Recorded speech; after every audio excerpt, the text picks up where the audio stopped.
আজকাল ঘরে ঘরেই সবার সুগার। কিন্তু উচ্ছে করলা খেতে মোটেই আমাদের কারোর একদমই ভালো লাগে না। কিন্তু যদি উচ্ছেকে এইভাবে বানানো যায়, আশা করি তোমাদের সবার খুব ভালো লাগবে।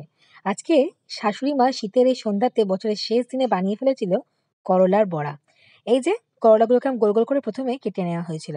তারপর বেসনের মধ্যে একটু নুন, একটু সামান্য হলুদ আর ডিম ফেটিয়ে ঠিক যেভাবে পকোড়া হয় সেরমভাবে করে উচ্ছেগুলোকে ভালোভাবে মাখিয়ে নিয়েছিল। আর তারপরে ভালোভাবে মাখিয়ে নেওয়ার পরে কড়াইতে তেল গরম করে শুধুই কিছুই না, জাস্ট বেসনের মধ্যে ওগুলো চুবিয়ে চুবিয়ে যেগুলো মানে চুবানো ছিল ডিমের মধ্যে, সেগুলোকে গরম তেলের মধ্যে ভেজেছে। এইটুকুই। কিন্তু বিশ্বাস করো, স্বাদ এত ভালো হয়েছে খেতে যে উচ্ছে খাচ্ছি মনেই হবে না।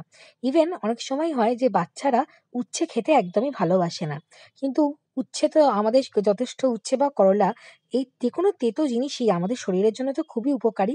তাই তারাও যদি খেতে না চায় বা বাড়ির অন্য কেউ যদি খেতে না চায়, তাদেরকে কিন্তু এইভাবে করে দিতে পারো উচ্ছে বা করলার বড়া।